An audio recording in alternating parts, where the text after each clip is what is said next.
Okay, so we left off talking about the discriminant, right? Discriminant is a really useful tool for us, and let's kind of remind ourselves what we were saying about that last week.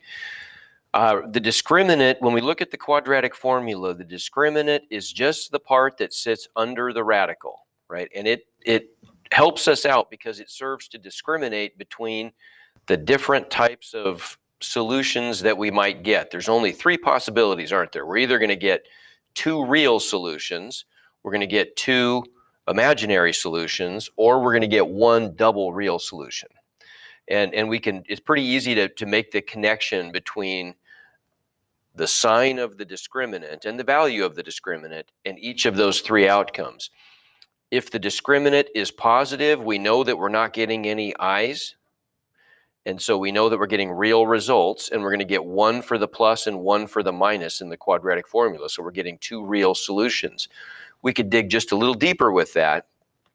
If the discriminant is a perfect square, then the radical is going to go away completely, right? We're going to be taking the square root of a perfect square. And so we end up with answers that no longer have a square root factor in them. And so we end up with rational solutions. We'd get two rational solutions if the discriminant is a perfect square. If the discriminant is positive but not a perfect square, then we know we're stuck with radicals. And in that case, we're going to get two irrational solutions, okay, that will involve a square root. If the discriminant is zero, well, the square root of zero is zero, and so both the plus and the minus solutions from our quadratic formula end up converging on exactly the same result. So we get one real solution, and a little bit later on, we'll just say it's one double root. It's got a multiplicity of two, but we'll talk about that later. And then finally, if the discriminant is negative, obviously we're getting imaginary numbers, right? And so in that case, we know that we're going to get two of them, and they're going to be complex conjugates. Okay, give me a 1 to 5, everybody, real quick on that quick review. Okay, good morning, Alan. Good morning to everybody.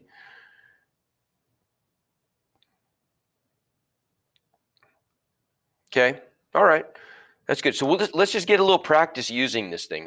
Why is this so useful? Well, if we're trying to find solutions, let's say, for example, that we're trying to find, let me pick a different example here. Like how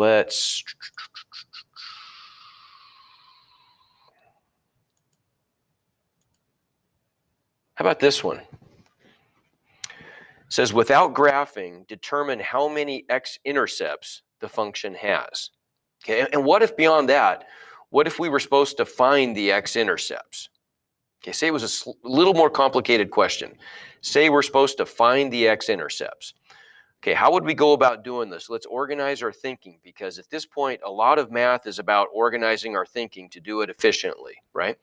So in this case, if we're trying to find the x-intercepts, does everybody agree that that is where the x-intercepts occur where y is 0, correct?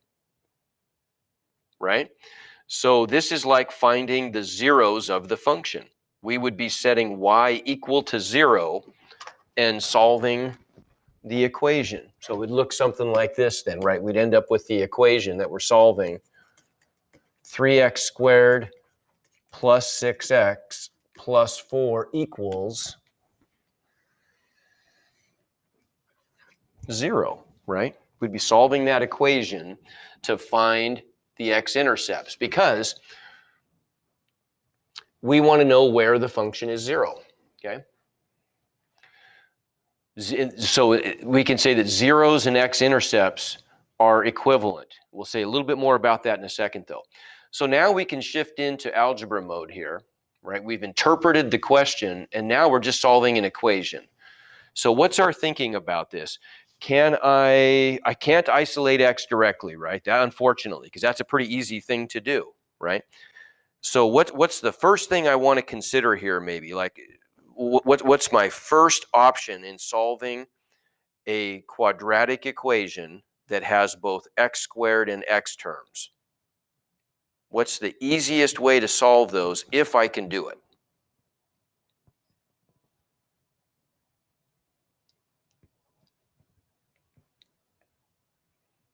What do you think? Somebody just, you can click on your mics and just answer that one. Somebody got an answer?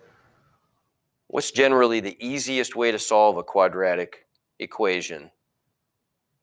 Is it factoring? Yeah, factoring would be our first option, right? Okay, so we'd want to know in this case, are there magic numbers that multiply to 3 times 4, multiply to AC, so multiply to 12 and add to 6. Do those numbers exist? They don't, do they? Right? There are not 2 numbers that multiply to 12 and add to 6. So factoring is not really an option for us. Okay, can anybody make an argument that, yeah, factoring is typically easier, but in this case, you might even just skip factoring, right? How come? I mean, it'd be fine. I mean, it's kind of up to you. We do not want to probably complete the square here, do we? Because I've got a 3 in front of the x squared, and that makes completing the square kind of difficult. We'd only really ever choose to complete the square if it were a really simple thing to do, right? But in this case, it's not, right? To put that function in the form x squared plus a number times x on one side, that doesn't look like a heck of a lot of fun, right? There's going to be a function like this would be different. Like, what if I had something like x squared plus 10x minus 7 equals 0. Well, that's easy to do, right? That's really simple to put that into the form x squared plus 10x on the left side. All I have to do is add 7 to the other side. So completing the square would be pretty easy to do there, right? Okay, that would definitely be one where completing the square would be all right. What about one like this? What if I had something like x squared minus 5x plus 3 equals 0? To me, I would say I don't want to complete the square here because b is odd, and when I divide by 2, I'm going to get a fraction. Everybody see that? Just some little kind of strategies that we can hone in on here. The green one would be fine because half of b would be 5, and that's an integer that's easy to work with. So I would have the option of completing the square, in my opinion, on the green one. But the orange one, I would discard that. I wouldn't choose to complete the square there unless my teacher was making me do it, right? What would we probably do instead then if we weren't going to complete the square on this one? What is not too hard to do on this one? Factoring isn't even an option. So what would we probably skip to? And a lot of times people just decide completing the square, it's just easier maybe to skip through that one. And where do we always land? What's our ace in the hole here? Type it in chat if you want to. It's fine. The quadratic formula? Yeah, we can always use quadratic formula, can't we? Right? That's always going to work every single time. In this case, you might even say right away, well, if I see that I can't factor there's no greatest common factor, and if I'm stuck with a equals something other than 1, a lot of times people just say, I don't want to deal with that. We'll just use quadratic formula. Factoring, it gets a little bit harder if a is not equal to 1. And that's a valid way to look at it. If you get really good at factoring and you can do it quickly, and most of you probably can, then yeah, factoring's fine. But I would only factor if it were a pretty easy thing to do. If I had to think about it too much, I would probably just crank out the quadratic formula, right? And that's okay to do. That's a foolproof, easy way to solve quadratic equations. So you can always default to it if you want to. Okay, so let's say then that we've landed on the quadratic formula. And just one final word on that. To me, I guess if I'm doing lots of algebra and I'm feeling, really like I can just crank through completing the square pretty easily, and I feel pretty, and as a math teacher, I generally feel that way. So it's not, I probably use it more than most people would. But really, I mean, is it really that much quicker than using the quadratic formula anyway? I don't know, maybe not. You can always go to the quadratic formula. So let's say we've landed on the quadratic formula. Where should we start with the quadratic formula if we're looking for the x-intercepts? Let's be strategic, right? Here's our quadratic formula. Got to go back a little bit. There's our quadratic formula. Where should I probably start when I'm doing my computation of the quadratic formula?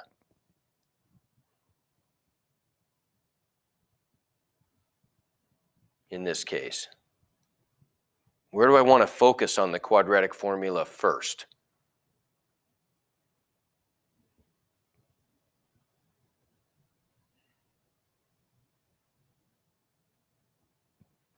Think about that.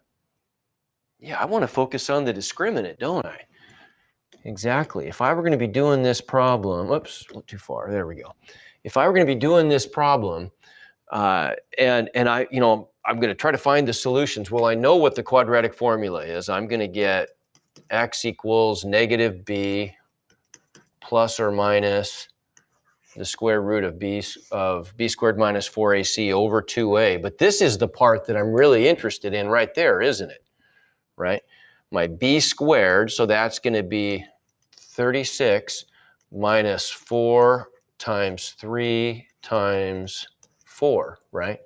That's the part I'm mostly interested in, because I want to know if that's going to be, if I'm trying to find the x-intercepts, well, if this thing is negative, if the discriminant's negative, I'm getting i's in my answer. Are those x-intercepts? Can I have x? That doesn't work, does it, right? I'm looking only for real x values.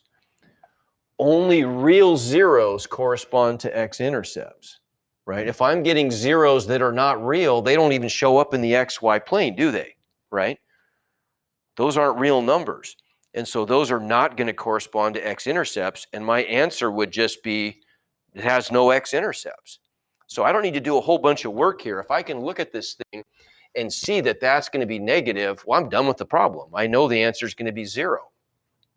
Is the discriminant positive or negative or 0? And we don't even care about the value here. I just want the sign. So we can cut this down. Sometimes it's more difficult to calculate a value, right? You have to be correct in your arithmetic. But a lot of times, before we even start to be precise about our arithmetic, if we can see right away that the answer is going to be negative, we'll stop. You don't even need to do that work, right? Move on to the next problem. So is the discriminant in this case going to be positive, negative, or 0? Type the answer in chat, please.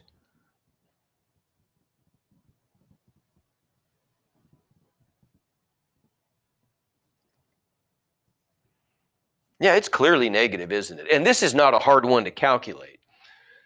4 times 3 is 12, times 4 is 48. So we get 36 minus 48. That's pretty easy to calculate. But what if those were big, ugly numbers? It might be more difficult to actually find out what the value is, but it might be easy to see right away that it's negative, right? In this case, the discriminant is negative, and so we can stop. Our answer is 0. That's bad, 0. Right? I don't have to do any more work on this thing, right? I don't have to simplify any of that stuff, because the answer I was looking for was, I'm only looking for real x-intercepts, and there are none. Okay, give me a 1 to 5 on that. Do you see the strategy there? Rather than wasting time trying to get answers on this thing and find out you've got i's in your answers, well, don't bother, right? Let's graph this function real quick. Oops. I want to make one more point with this.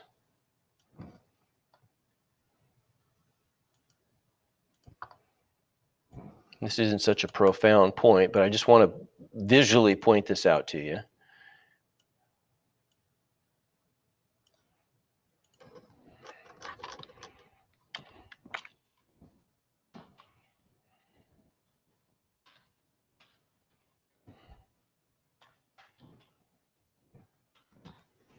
What do you notice?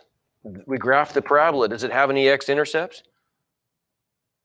No, it doesn't, does it? Right? What could I do to that function to make it have some x-intercepts? Is there a number up there? Look at my values of a, b, and c. A is 3, b is 6, c is 4. Agreed. That's a quadratic function in standard form. Could anybody tell me, like, what's a value that I could change to make that thing have x-intercepts?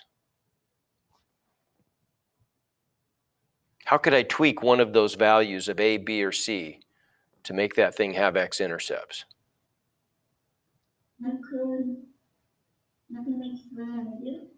So, okay, I could make a negative, sure. Yeah, I could do that, right? So one thing I could do, I could just take the same function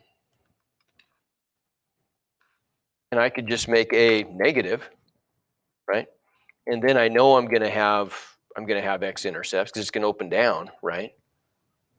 Everybody agree? Okay, that's one thing I could do. And if I were to calculate that discriminant, I promise you it's going to be positive, right? Because I have x-intercepts there. What else could I have done? Someone suggested make c smaller. Yeah, I could do that, right? I could, instead of making it +4, what if I made it like -4? So I slide the whole thing down a little bit, right? That would work too, okay? That's not what the question asked, but I just want to make the point that yeah, I mean, as long as this parabola has x-intercepts, there are going to be real solutions. And so we could, in that case, we could solve this thing, right? What happens if you make b negative? Okay, what happened? Let's find out. What if I make b negative? I'll tell you right away, I can tell you one thing. It's not very intuitive. That's the problem with standard form, is that it's really difficult to see what the a and the b and the c are going to do to the function. And when I originally said that if I make a negative, I'm guaranteed to have zeros, that's not so obvious. It's obvious to me, but I'm a math teacher. It may not be obvious to everybody.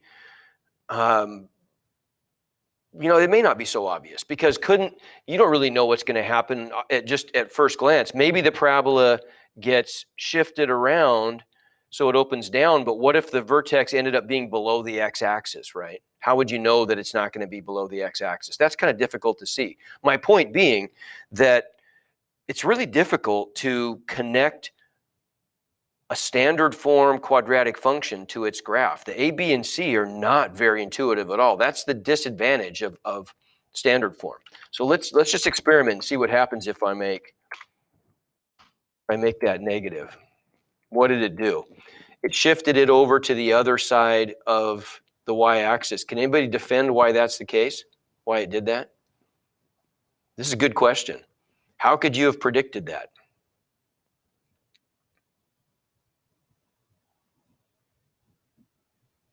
Well, wouldn't it just like go to the y-axis? Say it again, Sarah. Wouldn't making b negative just reflect over the y-axis?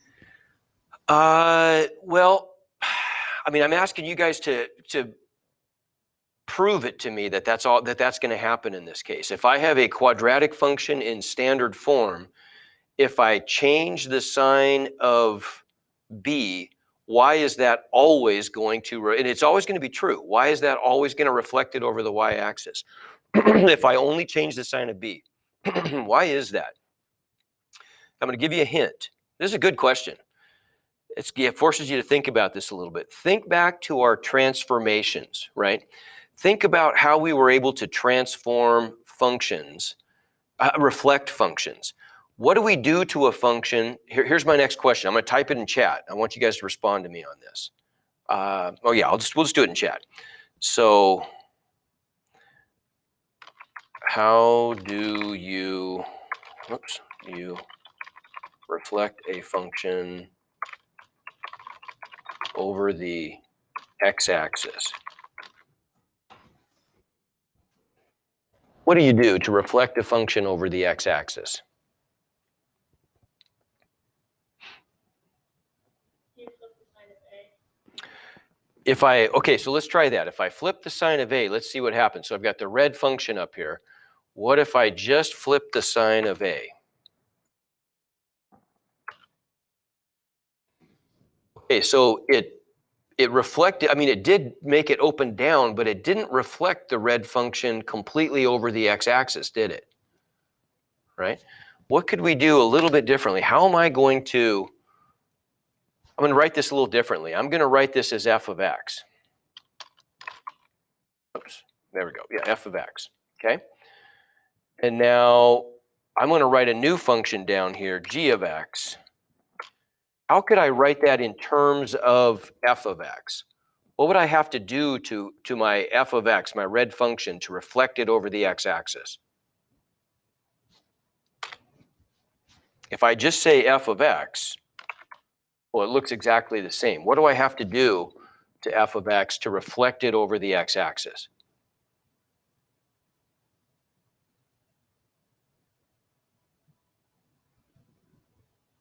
Make y negative. Okay, in other words, I'm multiplying the whole thing by negative, right? Ah, look at that.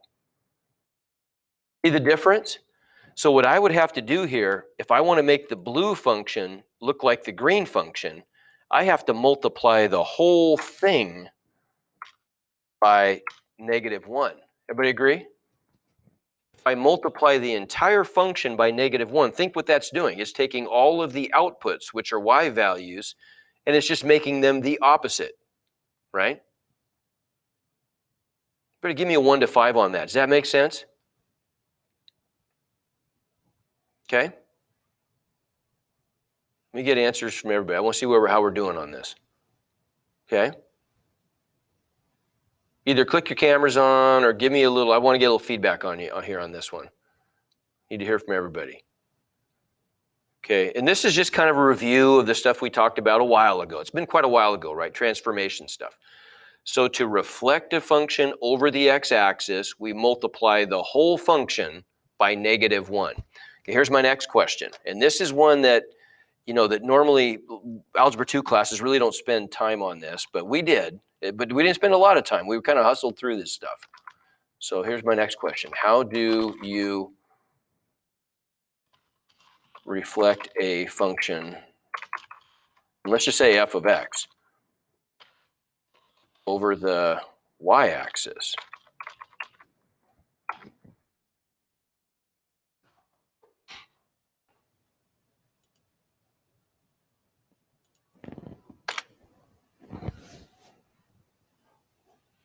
Ah, okay, good, right? Remember what we did? Good job. So we multiplied just the x value by -1, didn't we? Right? So if I want g of x to be a reflection of f of x over the y-axis, I'm just going to multiply the input by -1. Everybody with me? Okay. All right, so then let's think about that now. If g of x is f of -x, well, what does that look like? If I just multiply, if I just evaluate the function at -x, the first term doesn't get changed, does it? Because 3 times, I'll prove it to you, 3 times the quantity -x squared, just x squared, isn't it? Everybody agree? That can be positive or negative. The purple function stays the same, right? And the 4 obviously doesn't change, but 6 times -x is -6x. Aha. So when I make this substitution, g of x equals f of -x, the only term that's going to change sign is going to be the x term, because that's the only term that has an odd power of x. That's kind of a higher, I mean, that's a pretty sophisticated thought, but does everybody get that? So we can actually explain why it was, and what were we really doing here? We were trying to see why was it that when we took this function and Maria asked the question, if I make b negative, what happens? And it flipped it over the x-axis. Does everybody understand why that is now? We just kind of came up with a proof there. Give me a 1 to 5 on that. Okay, didn't know your question was so good, did you, Maria? Okay, good, good. All right, fun stuff. So it's really, it's really much better if we're talking about graphing functions. That's what vertex form is built for, isn't it? It's built for graphing, right? Okay. All right, so, one other thing occurs to me. Let me check one thing here.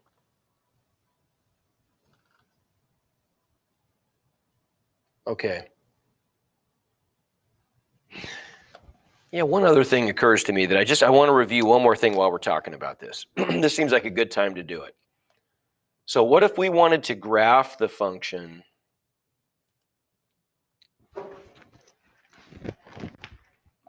that's in factored form? And we'll do more of this next unit too, but let's do one of these now. What if I've got a function,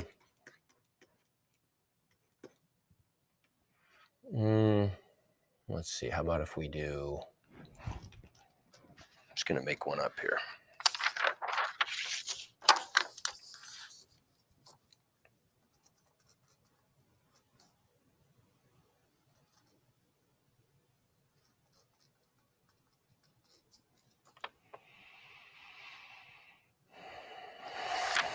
Okay, so let's do this. Let's do,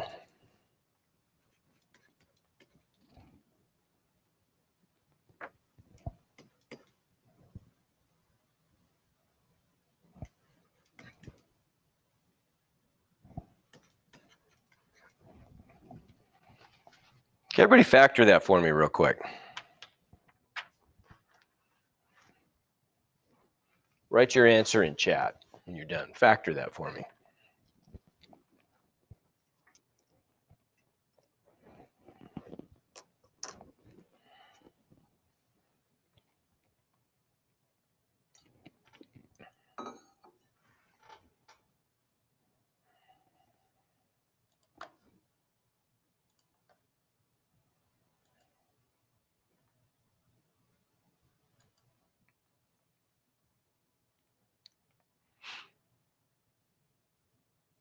Okay, can I go further than that, Sarah?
Okay, so it looks like what you guys are doing here correctly is you're factoring out a GCF first, right? We can pull a 3 out of this thing. If I take a 3 out, I'm left with x squared plus 3x minus 10. And now, look, we've got an easier trinomial to factor. A is equal to 1 for this quadratic factor. And so we just have to see if we can find magic numbers. And we can, right? What are magic numbers that multiply to negative 10 and add to 3? Well, that would just be plus 5 and minus 2, right? And so there's f of x in factored form, right? Okay. So now my challenge is to you is let's graph this thing, right? How could we graph this thing? Okay, how do we graph a quadratic function in factored form? And if I want to write down, I mean, I could even add a new form. Think about the forms we have for quadratic functions. We started off with vertex form, right? A times the quantity x minus h squared plus k. And then we had standard form, ax squared plus bx plus c. And do you remember us talking about this? We didn't do very much with this because this is factored form is, you know, it's it's not such a valuable one sometimes because a lot of times things don't factor conveniently. Okay, but we could come up with what we call a factored form. Something like that. You guys, give me a thumbs up if you remember talking about that. Okay, a little bit, right? So we could do this, right? We could come up with a factored form, but it's a little cheesy in a way just because, you know, P and Q, it doesn't always factor, right? It only works in some cases. But if it does factor, and we come up with this factored form, we just know that P and Q are the real zeros of the function, okay? So if it does factor, and there are real zeros are x-intercepts, right?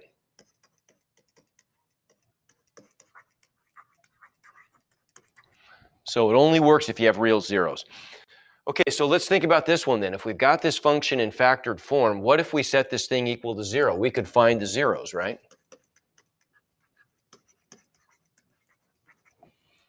By setting the whole thing equal to 0.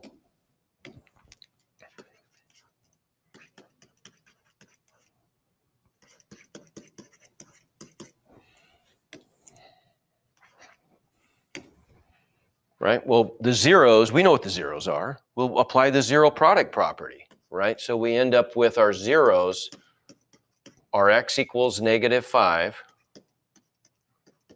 and x equals 2. So those are zeros, but because they're real zeros, those are x-intercepts.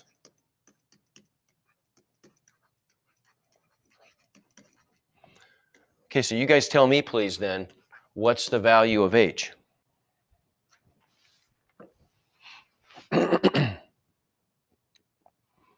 What's the vertex of this function?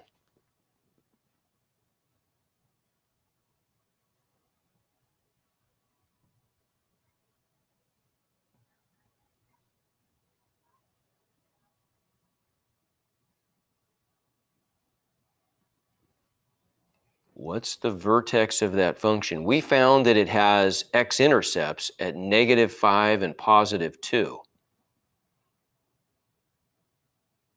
So what's h? What's the x-coordinate of the vertex? And why? And how'd you get it?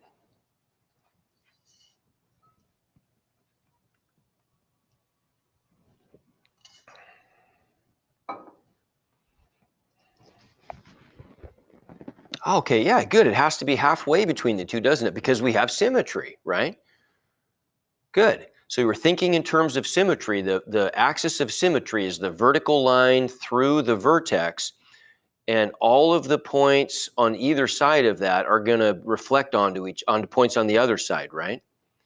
So the x-intercepts line up horizontally, don't they? And so they have to be reflections of each other over that axis of symmetry. So the vertex must be halfway in between. How do we calculate a halfway value? That's not a very mathematical way of saying it. How do we calculate the value that's halfway between two values? How do we do that in math? You've been doing it for years and years and years.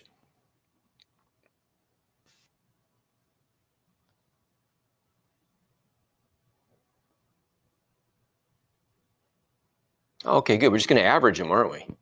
Right? So we know, and you might remember this from when we briefly talked about this before, we could come up with a formula here. H is just equal to the average of P and Q, right? If P and Q are what we're calling the x-intercepts, and then K is just always equal to F of H, right? So in our case, what's H going to be here? We're going to get -5 plus 2 over 2. Well, that's -3/2 is H, right? And I could just plug that into my function right here. Here's a convenient place for my function right here. Let's do this. Right, so then we get F of -3/2 is 3 times -3/2 plus 5 would just be 3/2, right? Yeah, hold it. No, it's not. It's 7/2. right? Negative 3 halves plus 10 halves is 7 halves. And negative 3 halves minus 4 halves is negative 7 halves. And so what do we get? I get 3 times 7 times negative 7. That's negative 49 times 3 is negative 147 divided by 4. Okay, so K equals negative 147 fourths. And if I wanted to graph this thing now, I've already got all my points built in, don't I? Right, it's going to be massively out of scale here, but I know that my x-intercepts are at negative 5 and positive 2, right? There's my x-intercepts. I know that the axis of symmetry is the line x equals negative 3 halves. And the coordinates of my vertex, it's way down here at negative 3 halves, negative 147 fourths, whatever those numbers are. We could make them decimals if we wanted to. But there's my parabola, right? So if we actually have a quadratic function in factored form, it's pretty easy to graph, right? Pretty easy to graph if we know if it has real zeros, right? If it has real zeros, we just average the real zeros, the x-intercepts, to find h and k, and the real zeros are my other 2 points, and all I need are those 3 points to make a pretty good graph of the parabola, pretty good sketch of the parabola. Everybody give me a 1 to 5 on that.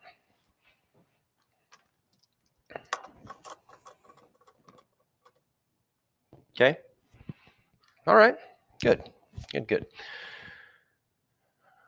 Okay, back to business. That was a little bit of a detour, but sometimes you just got to go with the detours. You know, sometimes these good questions come up, and it just seems like a good time to cover stuff.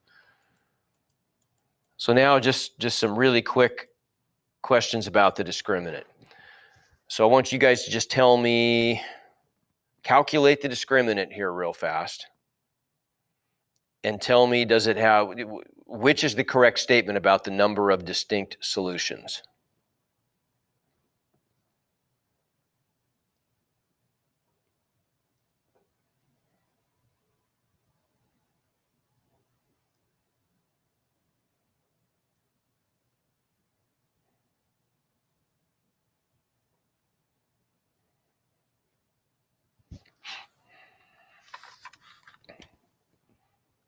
Okay, while you're doing that, I'm going to show you something kind of cool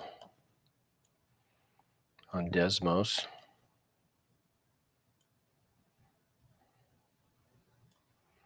Not that this is something you'd really want to do in this case, but I'll just show you something kind of cool here. So let's do D of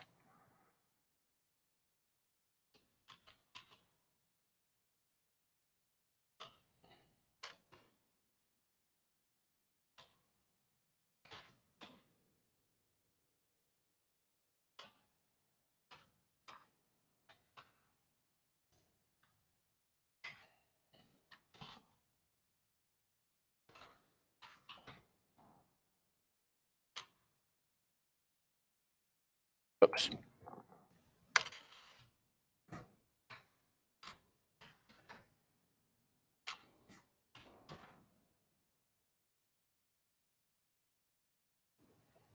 Did you get 0 for your answer? Okay, do you see, this is just a little kind of Desmos trickery here. If you ever want to be evaluating some expressions, I wrote this as a function, but this is kind of a cool way to do this stuff. If I want to evaluate expressions that involve more than one input, I can write this as just like a function of multiple variables. That's really what this means, right? So in this case, if I want to be say you had a bunch of discriminant questions that you had to answer in a row, like you had 20 of these things and you wanted to be able to crank through them more quickly. Here's a practical way that you could use Desmos to get your answers pretty easily, right? If you write something like D of A, B, and C equals, then I can write some expression involving A, B, and C. And then if I want to repeatedly be plugging in values of A, B, and C, as long as I enter them in that order, I can come down here and just repeat that process over and over again. Okay? That's kind of cool. You know, just something else, just a little tool to add to your tool belt there about, you know, math, about computational math. How can you use a utility like this, you know, to come up with, to evaluate functions more quickly and easily. So we get 0 for our answer. I'll go ahead and put a picture of this in there just to remind you guys how to do this stuff.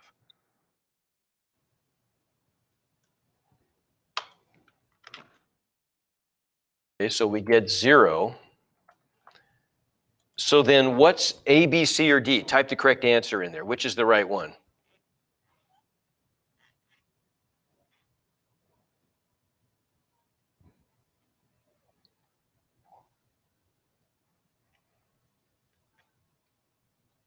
Yeah, good. It's A, isn't it? Right? The discriminant 0, we get 1 solution. Okay? How about this guy? Try this one.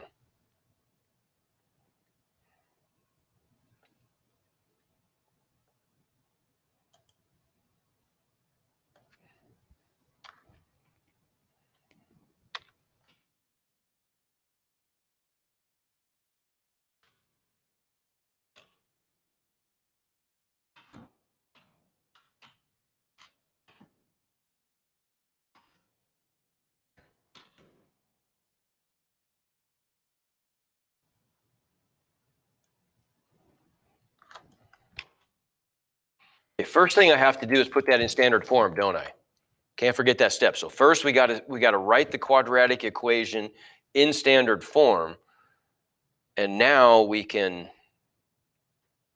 evaluate the discriminant. Here, I'll race you. See if you guys can get it done before I cheat.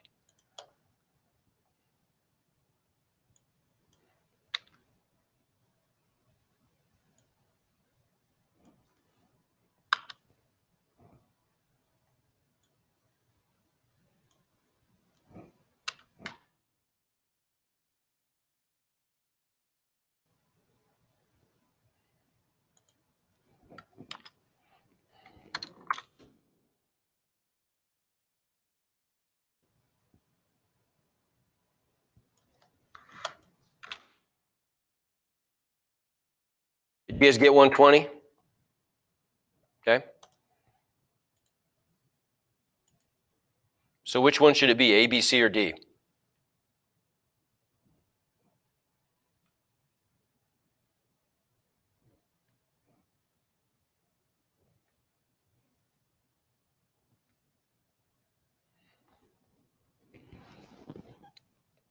So the discriminant is positive. So my first question to you is, how many real solutions does it have? Everybody click your cameras on real quick and show me fingers on this. How many real solutions is it guaranteed to have if the discriminant is positive?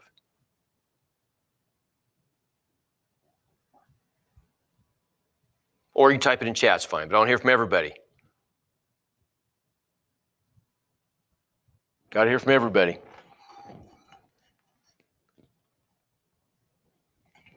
Okay, good, 2.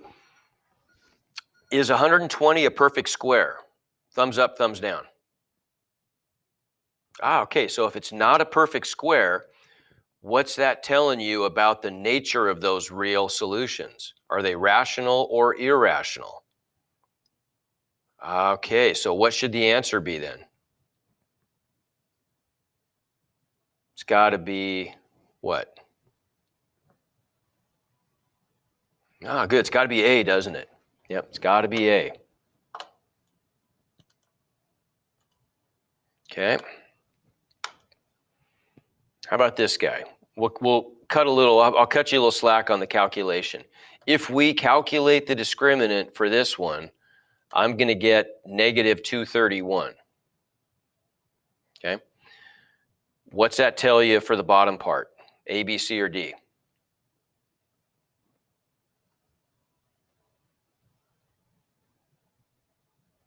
Good. Everybody agree it's got to be there. We have 2 non-real complex solutions. They have imaginary parts, right? Now, in reality, probably we wouldn't need to calculate the value of the discriminant there. The discriminant, its value isn't very useful to us, right? If they were just asking us, more than likely, like what's going to happen on the test, for example, I'm going to make this a little bit easier. I'm just going to say, I want to know, based on the value of the discriminant, just answer the second part of this, right? Just answer the second part. Well, you don't need to know the exact value, but it's pretty obvious if I do the discriminant, I can do it in my head. B squared minus 4AC, think what that's giving me. 7 squared is 49, minus 4 times 5 times 14, done. I'm subtracting a really big positive number from 49, agreed? So the result's negative. I don't even have to know what the exact value of the discriminant is. I can just tell right away it's negative. And so, we don't even need to go any further, right? Okay. Like this to me is a better question. Okay. We don't need to know the value of the discriminant. I just need to know, is it going to be negative, positive, or zero? And you can answer this one super fast. What's the answer?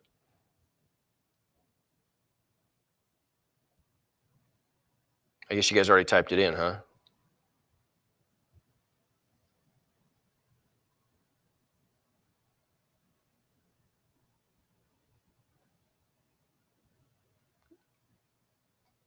Are those answers for this one or for the last one? Last one? Okay, so what's the answer to this one? And I don't mean to brag, but I could have told you in about 0.3 seconds that this one is going to be positive, so I'm going to get 2 real number solutions. And it doesn't ask me about rational or irrational this time, right? It just asks me how many real solutions are we getting? And I'm not kidding, it'd be that fast to get this one. How can you tell that fast that this one is going to be, it's going to be B?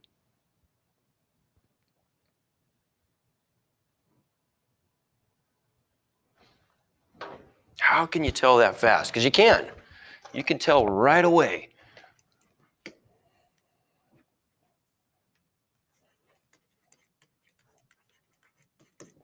Let's plug this in, right? I know B squared, I know is going to be positive, isn't it? Right? I'm not even going to do, we won't even do the math on this, but if I were going to do the math, I'm going to get 1 squared minus 4 times 3 times negative 5. How can you tell immediately that that's going to be a positive discriminant?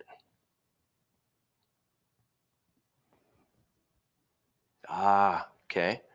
Everybody give me an answer. I want to get answers from everybody here. See if you can tell what is the defining clue here that gives that thing away.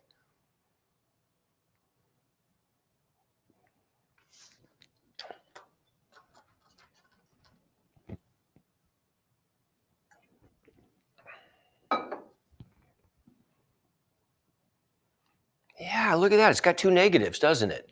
Right? Everybody see that? Look at the result. If I'm subtracting 4 times 3 times a negative, well, look what happens. I've got an even number of negatives.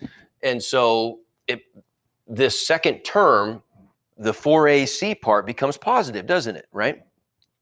If we write a quadratic function in the proper standard form, remember that we always want to make A positive. We always want to write it that way, correct? So A is positive every time. The only number then that's going to determine, that could be negative, that's going to determine immediately if this thing is a positive discriminant is C, right? If we're doing it correctly and we write A as a positive value, then anytime C is negative, would you agree that guarantees me a positive discriminant? Everybody give me a thumbs up on that or a yes in chat. Okay, yeah, that makes it quick, doesn't it? Oh, darn it, the bell just rang. My gosh, they kind of don't give us enough time in this class. We're just getting into some fun stuff here. All right, so you have enough to do. You have enough to do the assignment there on the discriminant. I might do maybe one example or two next time, but that'll get you going. We just have one more. I want to go through just kind of just some applications, just some trickier problems, not super tricky, but some trickier problems based on everything we've done in Unit 4. That's really all 4.7 is. So I want to go through a couple of those with you next time. And that's it for Unit 4. The practice test is up. So you can be working on that if you want to, but then we'll think about, getting to our test. Let's see, for you guys, it'll be probably like early next week. We'll do our test over Unit 4. Okay, sound good? All right, have a great day. I'm here after school if you need any assistance with anything. Otherwise, I'll see you on Wednesday.